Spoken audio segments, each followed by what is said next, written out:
Education defence की परीक्षाओं की तैयारी के लिए एक बेहतरीन प्लेटफॉर्म जहां आपको मिलता है हमारे सर्वश्रेष्ठ विशेषज्ञों द्वारा एक सही मार्गदर्शन जो आपको डिफेंस से संबंधित परीक्षा जैसे कि आर्मी, एयरफोर्स, नेवी, पुलिस और अन्य कॉम्पिटिटिव परीक्षाओं के लिए प्रशिक्षित करता है। नमस्कार दोस्तों, मैं नवदीप आचार्य जी आप सबका ब्लैक कैट एकेडमी की ओर से स्वागत करती हूँ। दोस्तों, आज मैं एक और मोस्ट अवेटेड जॉब वैकेंसी के बारे में बात करने जा रही हूँ। आज मैं बात करने जा रही हूँ इंडियन आर्मी के टेक्निकल एंट्री स्कीम यानी कि TS45 नोटिफिकेशन के बारे में। तो जो कैंडिडेट 12th के बाद इंडियन आर्मी को ज्वाइन करना चाहता है उनके लिए TS एक बहुत ही बेहतरीन मौका है। जो कैंडिडेट्स NDA क्लियर नहीं कर पाए थे वो TS के थ्रू भी इंडियन आर्मी को ज्वाइन कर सकते हैं। और दोस्तों, TS45 एक गोल्डन अपॉर्चुनिटी है। इनफैक्ट ये एक लास्ट गोल्डन अपॉर्चुनिटी है। अप्रैल 2021 को निकलेगी। उसमें कैंडिडेट्स के लिए एलिजिबिलिटी क्राइटेरिया के रिक्वायरमेंट्स को बढ़ा दिया जाएगा। JEE मेंस को मैंडेटरी कर दिया जाएगा। पर इस बार भी TES45 में कैंडिडेट को सिर्फ और सिर्फ 10+2 के परसेंटेज के बेसिस पे ही सिलेक्ट किया जाएगा। इसीलिए ये मौका तो कैंडिडेट को डेफिनेटली गंवाना नहीं चाहिए। तो अगर आप इस एग्जाम में अप्लाई करना चाहते हैं और एग्जाम की डिटेल्स के बारे में जानना चाहते हैं तो इस वीडियो को अंत तक जरूर देखना और ऐसे ही यूजफुल वीडियो के लिए हमारे चैनल ब्लैक कैट एकेडमी को जरूर सब्सक्राइब करना। तो आइए जान लेते हैं सबसे पहले एलिजिबिलिटी क्राइटेरिया के बारे में।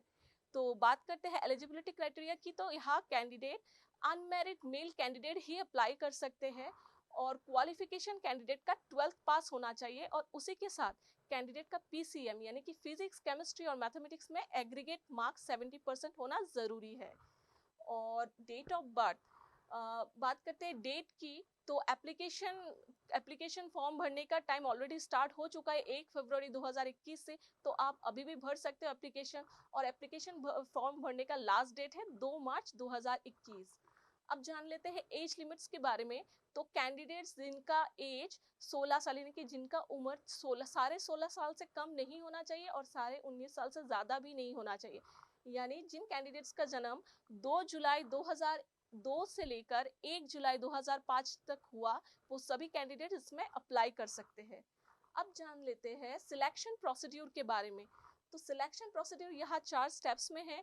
सबसे पहले स्टेप में कैंडिडेट को शॉर्टलिस्ट किया जाएगा और दूसरे स्टेप में शॉर्टलिस्टेड कैंडिडेट को इन्फॉर्म किया जाएगा SSB इंटरव्यू के लिए, जो कि उनको ईमेल और SMS के थ्रू उनको इन्फॉर्म किया जाएगा। तीसरे स्टेप में कैंडिडेट का SSB इंटरव्यू होगा।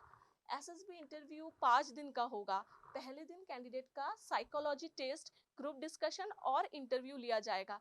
पहले स्टेज को पास करने के बाद ही कैंडिडेट को दूसरी स्टेज में जाने का मौका मिलेगा। तो दूसरे स्टेज में कैंडिडेट का मेडिकल और फिजिकल एग्जामिनेशन लिया जाएगा। अब फिजिकल एग्जामिनेशन में कैंडिडेट का हाइट, वेट, चेस्ट, उनकी सुनने और बोलने की शक्ति, देखने की शक्ति को परखा जाएगा।